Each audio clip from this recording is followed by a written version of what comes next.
previous tutor here. I have, of course, just two questions, under simplification and factorization.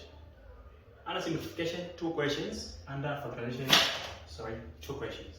Let's dig in. It's your boy, PBS Tutor Zambia. I'm here to simplify things for you. Remember, we are simplifying learning, right? Join me. So the first question says simplify 2x, open bracket, 4x minus 7y, close, minus 12y. Simplification. To simplify something is to break it down into smaller pieces. Let's do the same with this one.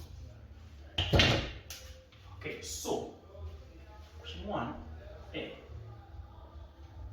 Let us expand what is in brackets there. Okay, so 2x, what is 4 times x? You get positive 4x. Positive 4 times negative 7, you get negative 28y minus what? 12y. You don't have, look, there are terms have already been collected for you. Just simplify. What is this? Is positive, this is positive, we add them to give us 6x. Same signs, negative, negative, you add, then you maintain the sign. This plus is what you get? 40, right? Negative what?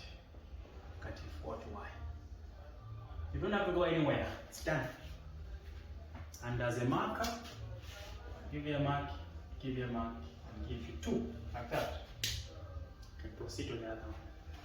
So B, because of the division sign here, we need to reciprocate the right hand side by taking that one like that.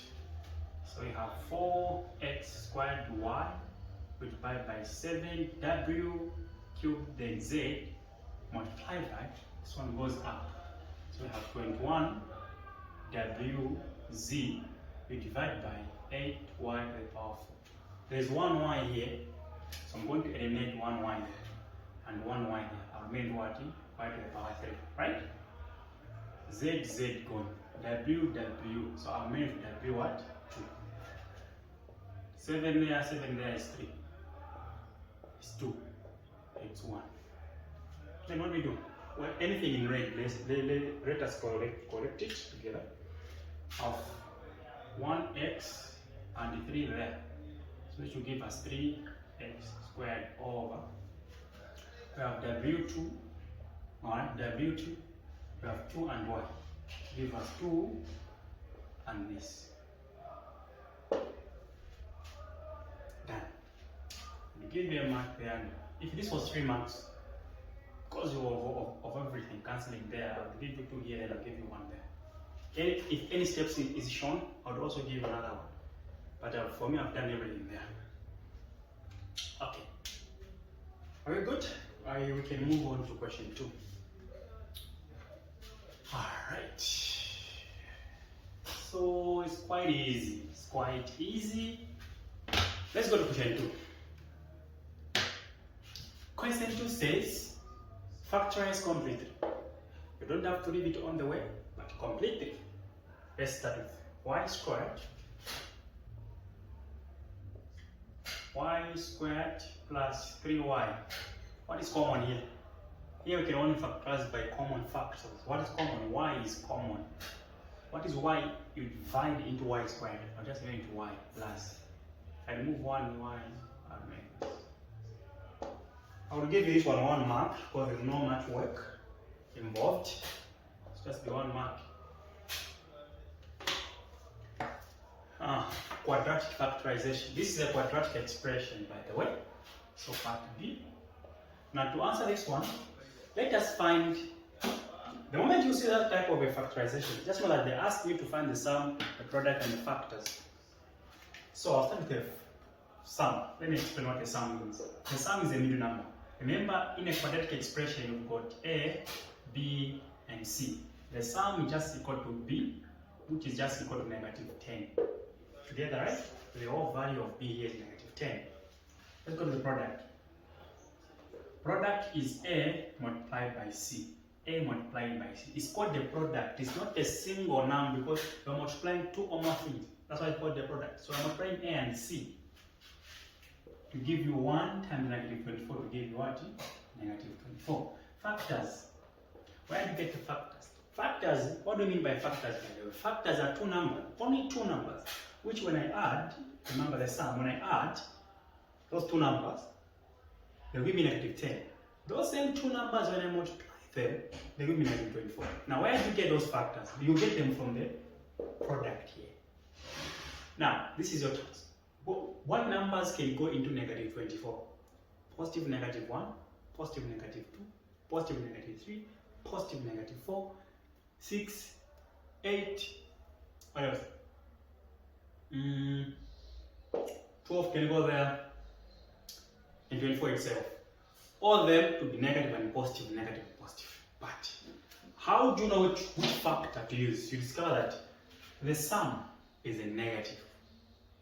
The sum is what? It's a negative. Now, since the sum is a negative, it means we are dealing with one big number. And that one big number, when I add it to another smaller number, which is positive, I'm getting negative 10.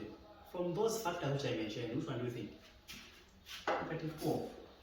Negative 12 is big. Remove the negative side, that's why 12 is big, right? But including the sign is negative 12 as a negative number. I need another positive number for me to get a negative there. Positive 2. Add this. When you add this to give you what? Negative 10. When you multiply them, negative 20. Now that you've done that, we are going to write the sum here in terms of these two. Let us do that. Our expression is x squared minus 10x minus 24. So this part here, we are going to write it in terms of this. So x squared plus 2x minus 12x minus 24 does not change anything. This and this, just the same. Remember, 2x minus 12x is just negative 10x. Take you back. Then we are going to group this. I know some of you like to group from here. I don't usually advise that. Please break this down. So let us group it in this way so that it looks like you are doing mathematics like that. Some of you will be tempted to put equal to 0 here. No, it's not an equation, it's an expression. Now that you've grouped it by introducing a positive sign here, remember a positive sign does not affect us. Like it does not affect some other thing in here, or it's just the same. Understand? What is common here? X is common. So you have made x plus what? 2. What is common here? Negative. What is common? 12 is common. X plus what? Now that in this expression is the same as that expression, now it means I'm doing something which is correct here. I'll get the expression that are outside, I'll group these two. So I'm going to have x plus 2 and x minus 12. Yes. Your boy previous has done it. So here I'll give you, if this was 2 marks, I'll give you a bonus here for doing this. Then I'll give you something there. Well, instead of getting 2 marks, you score 3 marks. That's the importance of showing all steps and all the procedures. You get some bonuses, not only with me, but also in the exam. Take note. I'm Peter Tutor Zambia. It's been nice having you. I hope you go through this. If you have a question, you can ask me. How did I work out? How come I did that? And how come I did that? See you in another video.